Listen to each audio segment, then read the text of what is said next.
তো চলো hello guys, আমি ঝটপট করে রেডি হয়ে গেলাম বোনের বাড়ি যাওয়ার জন্য। আর তোমরা দেখতেই পাচ্ছ আজকে ফর্মাল লুকে। তো গাড়িটা গ্যারেজ থেকে বাবা বের করে রেখেছিলো অলরেডি, তো আমি গাড়িতে উঠে পড়লাম। তো যাই হোক, এখন 16 মাইল টুল ট্যাক্স পার করা হচ্ছে।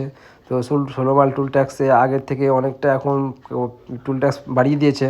তো যাই হোক, কিছু করার না, ঝট করে আমি একটা স্লো মোশন ভিডিও করে নিলাম। আর স্লো মোশন ভিডিও করতে আমি খুব ভালোবাসি। তো চলো, ফারাক্কা ব্রিজের এখন জল মোটামুটি শুকিয়ে গেছে। কেউ যদি মনে করো ঘুরবে আসবে, তো চলে আসতে পারো, ঘুরে যেতে।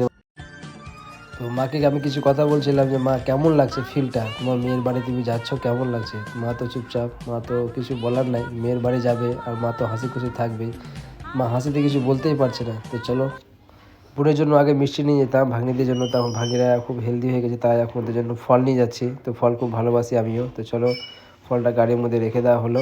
আর আরেকটা সুন্দর তোমাদেরকে একটা ভিউ পয়েন্ট দেখাচ্ছি। দেখো, যে ঢুকতে আমার বোনের বাড়ি ঢুকতে যে ভিউ পয়েন্টটা দেখেন, উফ, এটা একটা এনটিপিসি। এটা সবাই আশা করি চিনে, এনটিপিসি, ফারাক্কা এনটিপিসি, খুব সুন্দর জায়গা।